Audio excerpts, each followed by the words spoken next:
So I took some time and I drew up this presentation kind of in an Illustrator, and I got some Venn diagrams in here along with some examples. And what we're going to look at is basically the rules of Aristotelian logic or classical logic. There's 3 rules, the laws of thought they call it. Then we're going to talk about the 4 categorical statements, the categorical propositions, and how we derive them, and what is their anatomy, the anatomy of each one comparatively. And finally, we're going to talk about these 3 immediate inferences. And the goal is just to talk about, get to these different kinds of statements. They're given these rules. What can we infer from them? And we're doing this to prepare to talk about, actual syllogisms. We're not going to talk about syllogisms in this time, but we're just going to talk about the statements themselves. Let's talk about the rules of the game, and I'll first say that they are assumptions.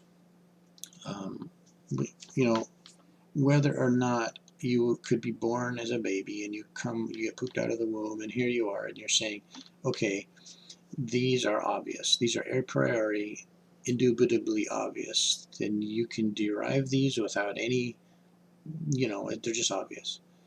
They're foundational. Whether or not we can say that is up for debate. And a lot of people say that no, these are just assumptions. Some people say they're not assumptions. They are, they are things that we must accept. But I think every logician, even though they might disagree as to whether these are assumptions or not, they do agree that there really is no benefit in not accepting the assumptions, because nothing would make sense, and there's nothing even to talk about if these rules do not hold. Okay, so what are the rules? Well, first of all, the first rule of identity is just saying that every statement is either true or false. Now, this is making a claim about the rules for this logic system. It's not saying that there is no such thing as a categorical statement, or it's not saying there's no such thing as a conditional statement. It's just saying that this system of logic does not accommodate conditionals. It only accommodates categoricals. So let's just explore a bit what that means. When you say that humans are mortals, you're making a truth claim. When you're saying if humans are mortals, then you're not making a truth claim. And so this only works for truth claims. So you've got categoricals and you've got conditionals. This system of thought only works for categoricals. It does not work for conditionals. That's all we're saying here. And it's saying that these truth claims do not vary.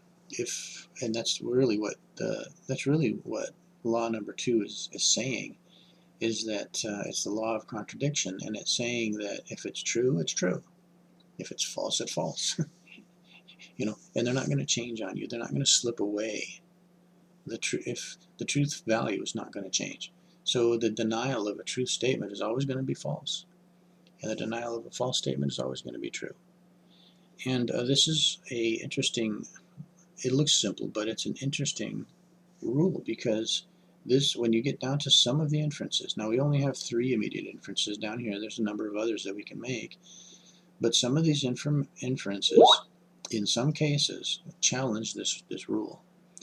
And when it comes to either sacrificing this rule to have a useful inference, or sacrificing this inference, a useful inference, in order to preserve this rule, we're always going to want to preserve this rule, because without this rule, nothing makes sense. And so this is really quite critical to preserve this in a logical system.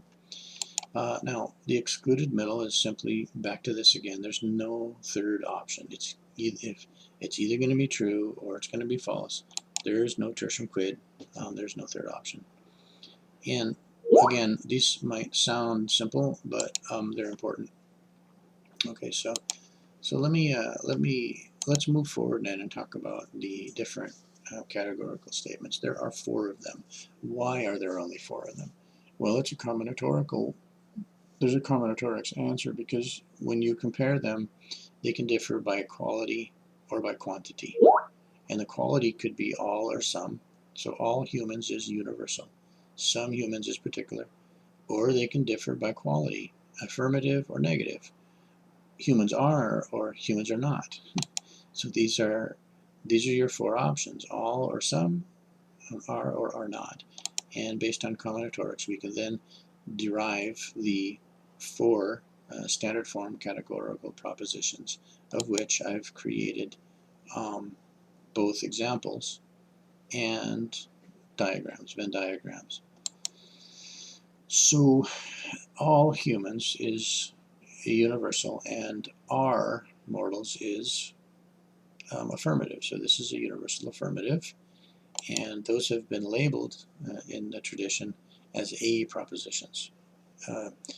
And you can see there's A and I, which are affirmative.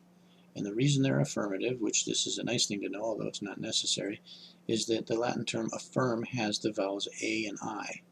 So, you've got your affirmative and affirmative, and there's the A and the I position.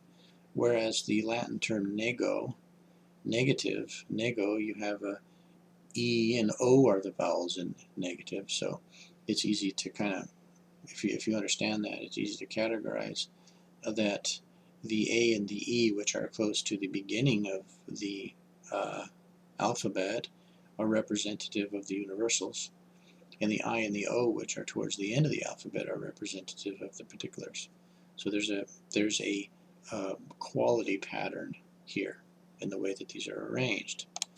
Now, to look at the quantity pattern, whether it's universal or particular, we can look at the Venn diagrams, because here's a universal affirmative where you're saying something about both members of these sets. You're saying something about every member of both of these sets, that all humans are mortals.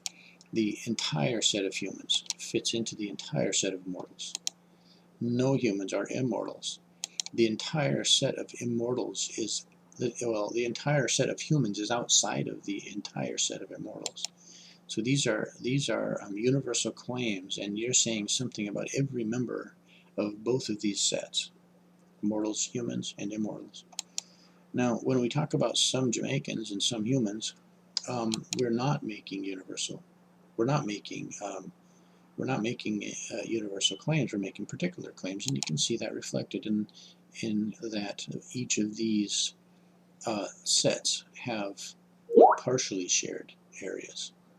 So you can see the particulars, the characteristics of particulars are represented by the diagrams here. The characteristics of universals are represented by the diagrams here. So we have that some humans are Jamaicans, some humans are not Jamaicans. Universal affirmative, universal negative. Okay, so this is not rocket science. It's quite easy to understand. And with that, we can now start talking about what are some immediate inferences that can be reliably made, and what are some immediate some that cannot be that are not reliable. Okay. And again, what is an inference? Well, it's something that you just know without having to ask the question. I think that probably needs a moment of exploration too, because what we're saying here is not, for example, we are pretty expert about mortals, humans, and Jamaicans. Okay, we're pretty expert about those. Some of us are more expert about Jamaicans than others, but anyway, we can look at these claims, and because we're familiar with the sets that are being, with the sets that are being addressed here, we can make a distinction as to whether or not these are true or false claims. What we're saying about inferences is that distinction does not matter. If this is a true claim, the truth value will be preserved when you do these operations. If this is a false claim, the truth value will be preserved if you do these operations. We don't care if it's true or false. We don't care if we're experts or not. The logic is telling us, the logical system is telling us, is that whatever the truth value is, indiscriminate of whether we know whether we can make a determination or not, that these manipulations to the to the propositions. The manipulations will either prove true or false. And you can see interesting patterns here, right? So here is everything would be true, only the E and the I proposition are true, only the A and the O proposition are true. And in order to make the manipulations, I've got them down here. Aversion, you're basically changing the quality of the of the uh, of the proposition, and you're also replacing the predicate with its complement. We need to understand what a complement is, because that appears both here and here, right? So what the complement is, what is the complement of a set? Anything in the cosmos that is not a member of the set is that set's complement. So non-bananas is the complementary term for bananas, and non-bananas, incidentally, is a vastly greater, larger set.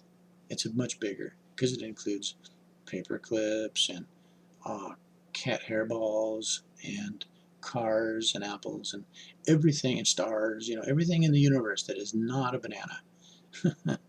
Okay, so with that in mind, we can go to work on these complementary sets, or on these immediate inferences, and see if it works. And now some of them are clumsy to think about and to say, but the truth claims will be preserved. So first we have to change the quality. So for the quality is, if it's affirmative, we change it to negative. If it's negative, we change it to affirmative. So let's look at that. All humans are mortals. We have to say all humans are not. No humans are mortals. We have to say all humans, no humans are mortals. This would be negative. This would be all humans are not. Oh, well, no, we've changed it from no humans to all humans. Actually, this is maybe something that we should make a point out. This should say all humans are not. All humans are not immortals. But that's clumsy to say, so we just say no humans are mortals. We move the negation to the front of the sentence. That's why this one gets complicated. But anyway, so we're changing the no, that's a negative, to all, which is a positive. So that's changing our quality. And then we're replacing the predicate with a complementary term. Mortals becomes immortals becomes non-immortals. So all humans are non-immortals. And that's true. Okay. Then we change the quality. Some humans are to some humans are not. And then we change the predicate with its complementary term, non-Jamaican. Okay, well, another thing is that humans are predicate, is the predicate term, and non-humans, no, humans is the subject term, and non-Jamaicans is the predicate term. And we change the predicate term to the complement. Right, so, but in any case, these work, this works reliably, aversion works reliably with every single one of our propositions. What about conversion? Conversion is simpler. You just change position of the subject and predicate term. So where all humans are mortals, you say all mortals are humans. And this is, if you just by inspection, being experts about the class of humans and the class of mortals, we see that that's not true. And when we say some humans are not Jamaicans, that's true. But some Jamaicans are not humans, well, obviously that's not true. So no humans are immortals. No immortals are humans. Well, that works. Some humans are Jamaicans. Some Jamaicans are humans. That works too. So conversion works reliably for the I and the E, but it does not work for the A and the O. And the rules for contraposition are complicated. You replace the subject with the complement of the predicate, so humans becomes non-mortals, and you replace the predicate with a complement of the subject, so mortals becomes non-humans. And so that works, although it's hard for your brain to get around that. It does. The truth value is preserved with contraposition in the case of the A and the O, but it's not preserved in the case of the E and the I. Maybe a point to bring out here would be to look at the double negative, where you have a not and a non together. The not, these play different roles. The not is the quality, right? and the non is the negation of the you know in the complement of the set. So these patterns are what we're looking at, and the reason that these patterns are working, that both of these work, but both of these do not work, it relates to the universality of the sets, and a phenomena that we call distribution. So it's whether or distribution relates to whether or not a claim is saying something about all the members of the set, or whether it's saying something about only some of the members of the set. And that's for another conversation, because we're about 16 minutes on this video. But this is the first step in starting to understand some of the really amazing patterns of logic that we find not only in the, this is a bare glimpse at it, at the patterns and why these patterns exist. But it gets much more interesting when we start looking at other, like subalternation and contradiction and some of the other immediate inferences that we can make. And so this should be almost like, obvious to you at this point. And again, it's not rocket science. So take a look at this, and then we'll go to the next conversation about distribution, looking at some of these other inferences and what are the challenges that come into play in our attempts to preserve this second law of thought.